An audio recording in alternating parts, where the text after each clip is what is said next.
मेरा नाम है परवेज़ और आप देख रहे हैं मेरा यूट्यूब चैनल ड्यूरेबल कैनल। आज मैं एक बहुत ही इम्पॉर्टेंट चीज़ आपके साथ में डिस्कस करना चाहता हूँ। अब ये चीज़ जो है रिलेटेड है डॉग्स के इन्फेक्शन के रिलेटेड। इस इन्फेक्शन को कहते हैं पार्वो इन्फेक्शन। पिछले कुछ दिनों में मेरे पास बहुत सारे कॉल आ रहे हैं जिसके अंदर डॉग ओनर्स अपने पेट्स के बारे में पार्वो से बहुत परेशान हैं। सबसे ज़्यादा पार्वो से परेशान होने वाले जो लोग हैं वो हैं महाराष्ट्र से। महाराष्ट्र एक सेंटर बन गया है पार्वो डिजीज़ के लिए और जितने भी कॉल आते हैं उसमें से 80 to 90% कॉल्स मुझे महाराष्ट्र से आते हैं। तो देखिए, मैं कुछ चीज़ें एडवाइस करना चाहता हूँ लोगों को जो पपीज़ ले रहे हैं उनके बारे में।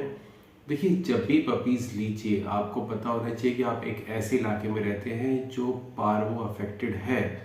पार्वो वायरस किसी भी जगह पे आराम से साल भर तक सरवाइव कर सकता है। तो आप इस बात का ध्यान रखिए कि जब भी आप अपने ऐसे इलाके में डॉग्स लेते हैं जहाँ पे पार्वो का बहुत ज़्यादा इन्फेक्शन फैला हुआ है, तो आप कोशिश कीजिए कि पार्वो से बचने के लिए पपी आप थोड़ा बड़ा लें। 45 डेज़ के बाद में पपी अपने आप सर्वाइव करने लगते हैं। अपनी मम्मी के ऊपर डिपेंड नहीं करते, अपने मदर के ऊपर।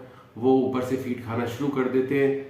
लेकिन देखिए, जैसे ही पप अपना एनवायरनमेंट छोड़ता है, जो इनिशियल एनवायरनमेंट होता है, और जैसे ही वो अपनी जगह चेंज करता है, वो सबसे ज़्यादा ससेप्टेबल होता है इन्फेक्शन के लिए।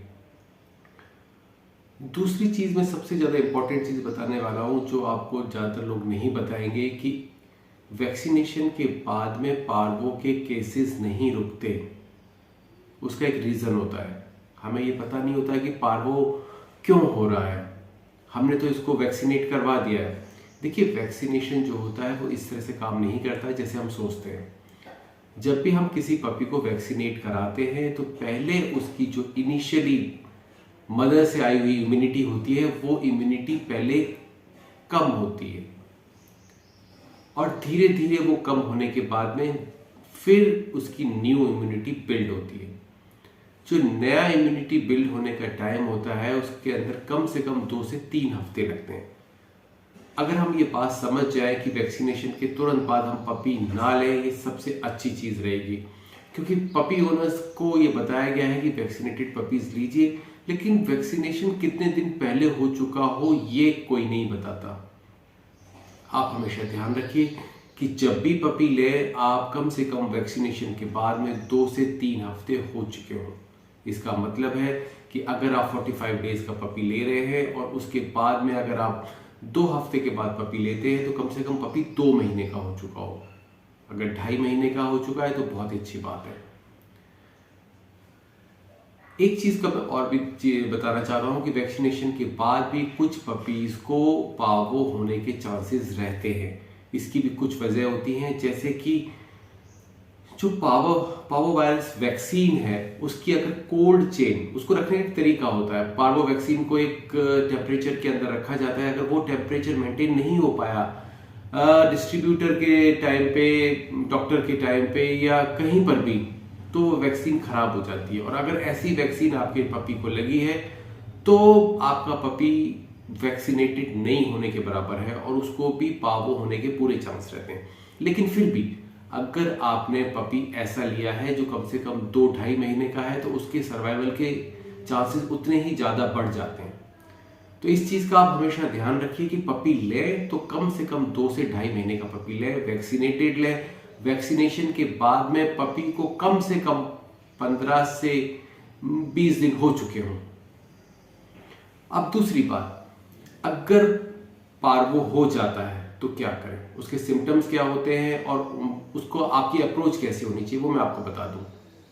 जो लोग सिटीज़ में रहते हैं उनको मैं बता दूं कि अगर आपका पपी बिल्कुल डल हो जाए, बिल्कुल इंटरेस्ट खाना लेने में बंद कर दे, वोमिटिंग स्टार्ट कर दे, ऐसे लगे कि पपी के अंदर जान निकल गई है और उल्टी के साथ में उसके लूज मोशन भी स्टार्ट हो जाए, तो फौरन डॉक्टर के पास लेके जाइए।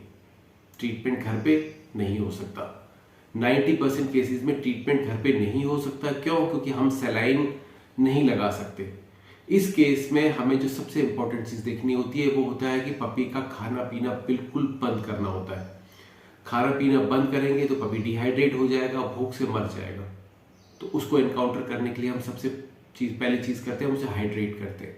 हाइड्रेट करने के लिए हम RL, DNS, NS normal saline, ये सारी चीज़ें यूज़ करते हैं। इसके साथ में एंटीबायोटिक्स चलती है। एंटीबायोटिक्स में जो नॉर्मली एंटीबायोटिक्स यूज़ होती है वो है टैक्सिम, अमीकासिन, सिप्रोफ्लॉक्सिन, मेट्रो। ये सारी चीज़ें हम यूज़ करते हैं सेकेंडरी इन्फेक्शन से बचने के लिए, जल्दी रिकवरी के लिए। जो ट्रीटमेंट चलता है वो सिम्टोमेटिक ट्रीटमेंट चलता है, सिम्टम्स के अनुसार चलता है, पपी को सपोर्ट देने के लिए चलता है। वोमिटिंग को रोकने के लिए वोमिकाइड जैसे इंजेक्शन यूज़ किए जाते हैं, बॉडी को सपोर्ट करने के लिए, उसको एनर्जी देने के लिए एट्रोपिन जैसे इंजेक्शंस यूज़ किए जाते हैं, मल्टीविटामिन B1, B2, B6 के जो इंजेक्शंस आते हैं वो यूज़ किए जाते हैं। अब मेन चीज़ ये है कि अगर हम टाइम पर पपी को डिहाइड्रेट करना शुरू करते हैं तो पपी के बचने के 70 to 80% चांसेस हो जाते हैं। बहुत सारे लोग इस बात से मतलब बिल्कुल बेखबर होते हैं कि जिस टाइम आपका ट्रीटमेंट चल रहा हो उस टाइम आप पपी को कुछ भी ना दें खाने के लिए, इवन मेडिसिन भी ना दें। अगर डॉक्टर आपसे कहता है कि आप ये मेडिसिन उसको ओरली एडमिनिस्टर करें तो आपसे मना कर दें, सर प्लीज़ आप उसको ऐसी मेडिसिन दीजिए जो इंटरवेनस हो या इंजेक्टेबल हो, मुंह से देना बिल्कुल बंद कर दीजिए।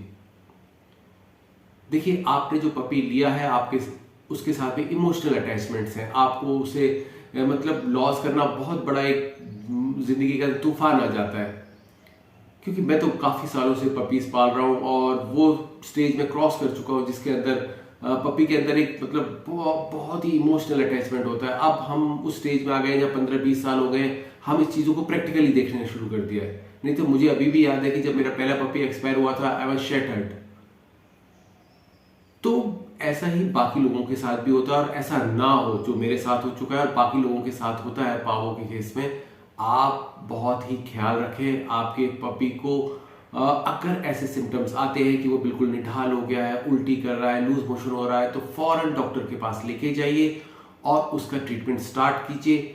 हाँ, मेरे पास में बहुत सारे कॉल्स आते हैं जिसके अंदर लोग बोलते हैं सर मैं विलेज पे हूँ, मैं आज अभी 10 बज रहे हैं, 12 बज रहे हैं, कल मेरे पास में कॉल आया 1:30 बजे कि मेरे पपी के साथ ऐसा हो गया। अब देखिए, ऐसे केसेस में आप जो काम कर सकते हैं वो मैं आपको बता देता हूँ। आप पपी को सलाइन लगा सकते हैं, लेकिन सलाइन लगाने का तरीका ये है आप उसकी स्किन के नीचे सलाइन लगा दें। स्किन के नीचे सलाइन आसानी से नहीं चढ़ती। जो नीडल होती है वो बहुत नैरो गेज नीडल होती है जो वेन्स में यूज़ की जाती है।